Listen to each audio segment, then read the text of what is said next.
All right, we're back. NFL Week 10 Power Rankings.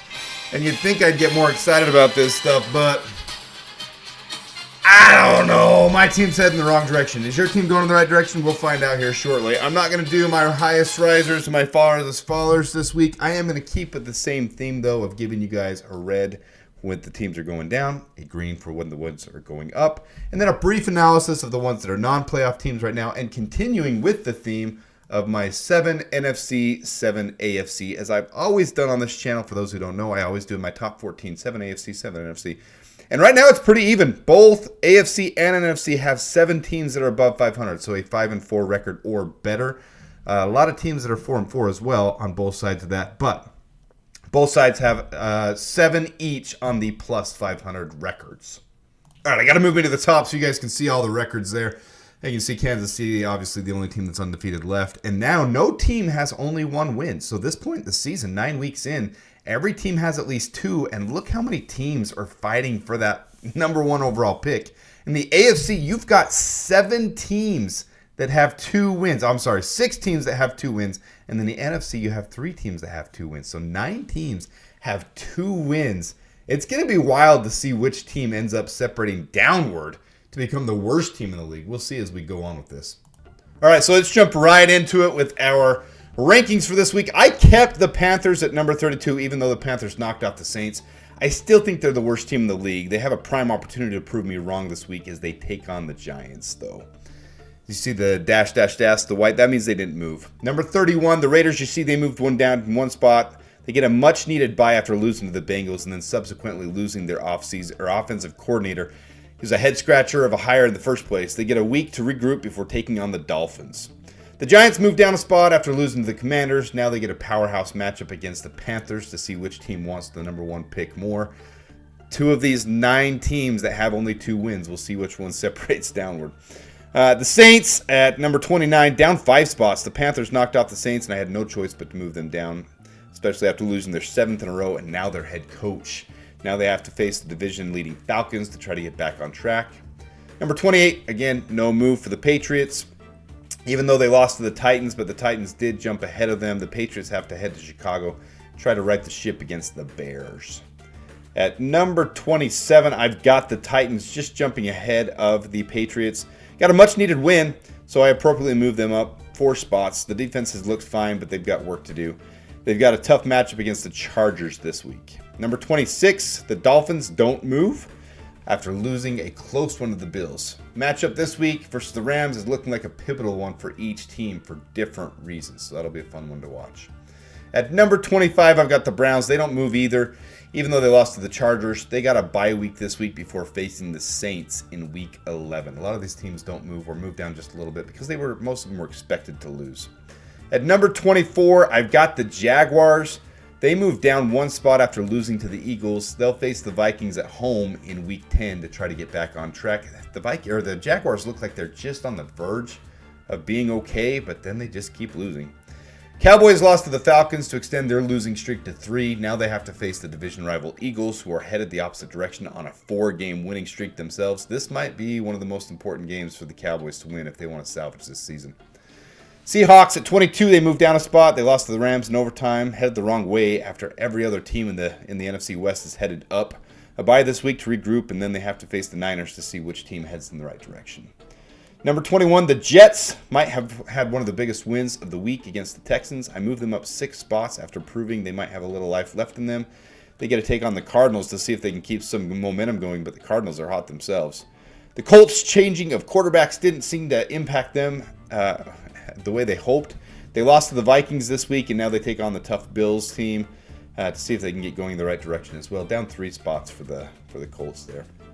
The Buccaneers are down a spot after losing to the Chiefs, albeit in overtime, so they probably should go a little higher. But the NFC is a little tougher than the AFC. Tough matchup this week against the Niners at home. That'll be an interesting one for the Bucs who are trying to get healthy. The Bengals are up 2 spots after beating the Raiders. They go on the road this week to take on the Ravens. Number 18, the Bengals. I can see them continuing to climb, though. The Rams have won 3 in a row, and they're climbing the rankings fast, up 2 more spots this week after beating the Seahawks in overtime. Now they have a 4-4 record. They face the Dolphins at home this week and could keep climbing for sure. The Bears flopped spots with the Cardinals after getting thumped on the road. The only reason they didn't go down farther is because they won the head-to-head matchup against the Rams. They probably should dip a little lower with the turmoil they're going through. They're undefeated at home this week, and they have 3 straight games at home now, including this week's matchup against the Patriots, so it's a good chance to get on track. Cardinals beat the Bears to move up 1 spot. They won 3 in a row and look good. Probably should be in the playoff rankings, but like I said, 7 from the NFC, 7 from the AFC, and they lost to the Packers head-to-head to make them the team that's on the outside looking in. They get the Jets at home this week, though, so that'll be an important one for them. All right, moving into the playoffs teams, the Packers, I've moved down 3 spots. They continue to be plagued by terrible quarterback play, overshadowing the rest of the team that looks to be well-balanced with a great head coach. Their score against the Lions looked closer than it really was, as they got the cheese knocked out of them to bring their annoying delusional fan base back down to earth. Packers hang on to a playoff spot for now, but I won't be shocked in a few weeks if this is a team that's on the outside looking in. They get a bye this week before having to hit the road to get creamed by the Bears. The Broncos moved down 4 spots as well. No test for an overpowering team like a matchup against the undefeated division rival. They lost to the Chiefs.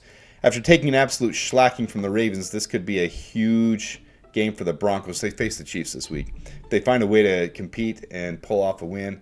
The Broncos were expected by most to be a candidate for the number 1 overall pick, but they've overperformed and look to keep that going. This is one of the most interesting matchups for me of this week. The Chargers are going to move up 2 spots after winning this week against the Browns. Now they get the Titans at home. Chargers are proving to be tougher than anybody expected them to be this year. They're staying within range of the Chiefs. Appear to be a playoff contender. A true test is coming in a couple weeks, though, when they face the fly-high Ravens, to give them a real gauge of where the Chargers are headed. The Niners typically come out of their bye week on fire, and I can see that happening again this year as the Niners get Christian McCaffrey back at a time when they need him more than ever. They move up a spot due to shifts of teams around them, but I see them continuing to climb anyways. Heading on the road to Tampa Bay would normally seem like a tough test, but the Bucs are still some key players down and shouldn't cause too much concern for the Niners. I've got them moving up 1 spot. The Falcons extend their divisional lead to 2 games after the Bucs continue to lose, and the Falcons won on another important game against the Cowboys. They get another humdrum divisional game against the Saints, who come off a tough loss to the Panthers. Falcons shouldn't struggle against the Saints, but you never know when a team has to head on the road in the division. Up 3 spots, continuing to climb the right way. It looks like they should run away with the NFC South. We'll see, though. There's a lot of season left to be played. I dropped the Texans 6 spots after my concerns of them being frauds are being confirmed. I said that in last week's video, that I ranked them too high. Texans hold the division lead, but they've looked off for a couple weeks in a row now. Losing to the Jets wasn't a good look, and it's not going to get any easier this week when they have to host the Lions. I don't see a clear winner in the AFC South yet, even though the Texans have the lead with how each team is playing up and down. Each team is it's just up and down with that whole division this year. This week against the Lions should give a true test of where the Texans really lie. The Eagles are up 2 spots to number 8. They're staying right on the tail of the Commanders. It looks like the NFC East is going to come down to these 2 teams. Jaguars' win wasn't the cleanest of wins, but they got the job done to extend their winning streak to 4 in a row. They're flying high heading into the matchup against the Cowboys. Could this be a trap game? Division will probably come down to week 11, though, when they face the Commanders on Thursday Night Football, and then again the second last week of the year. The Vikings needed their win over the Colts bad, and they did just enough to get it done. I'm still not sold on the Vikings, that they're contenders instead of pretenders. They started the year 5-0. Tough slate is coming up for them, but before they they get to go on the road to Duval County to take on the Jaguars. Up 1 spot for them. All right, Steelers also up 1 spot to number 6. I'm gonna have to make my head a little bit smaller here. Sorry guys, make me a little smaller because we're gonna get to the top 10 or the top 4 teams soon. The Steelers, after winning 3 in a row, they take their win streak into the bye. A couple of big moves in the trade deadline, though, for them. Preston Smith and Mike Williams, so it'll be interesting to see. They face the Commanders next up. The Commanders took the momentum from their Hail Mary win 2 weeks ago to take out the division rival Giants and extend the dominance they have in the NFC East this year. Add to that, shoring up one of their biggest weaknesses at cornerback at the trade deadline, and the Commanders might have run away with the division. We'll see. Is that this week they face the Steelers? I might have had that off, guys. They face the Steelers next, and that's going to be a fun matchup, 5 versus 6. I've got the Ravens moving up 2 spots after a statement win against the Broncos. They didn't just beat the Broncos, they manhandled the Broncos. The Ravens look to be overcoming the early blunders and now turning into a true top-line contender. They're on the top row for a reason. They stay at home this week to play the division rival Bengals in a game that could be closer than most are expecting it to be. Moving into the top 3, we got the Bills. They move up one spot after a tough win over the Dolphins, but more importantly, winners of 4 in a row. It wasn't the cleanest of games for the Bills either, but they won, and the Dolphins are looking better after getting Tua back, so it was a quality win. The Bills just did enough, hold them off. Now they get to head on the road to face the Colts. After that, they have a huge matchup against the Chiefs, though. That'll be a fun one. A lot to prove, but the Bills are headed in the right direction for sure. Yes, I know the Chiefs are undefeated. I still have them at number 2. No move for them. I'm holding them firm at 2. Took overtime for the Chiefs to beat the Buccaneers. If they didn't win the coin flip, I'm not sold they would have won that game either, but still, they remain undefeated. The target will continue to be on their backs every single week, but being at home against the Broncos probably isn't the matchup that will make them take them down. However, week 11, they have to head on the road for the Bills, as I said, so that'll be a fun one. No move for the Lions either. 6 wins in a row is no joke, and they've looked good at doing it. They look dominant. I don't know if a team will beat them this year. I honestly don't. The Lions made a statement win against the division rival Packers. The Lions appear to be the real deal. Just shored up their defense even more by adding Zadarius Smith at the trade deadline.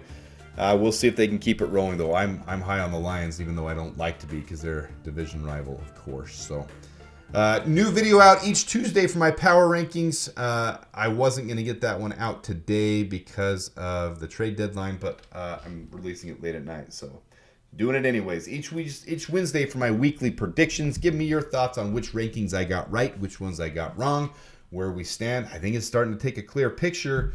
There's some Verge teams, though, for those playoff teams. If your team is a Verge playoff team, I want to know it. I want to know if they have a chance of getting in. My Bears, they're headed the wrong direction, but they got 3 at home, so it'll be interesting to see what happens. Good luck to all your teams, and we'll see you again next week.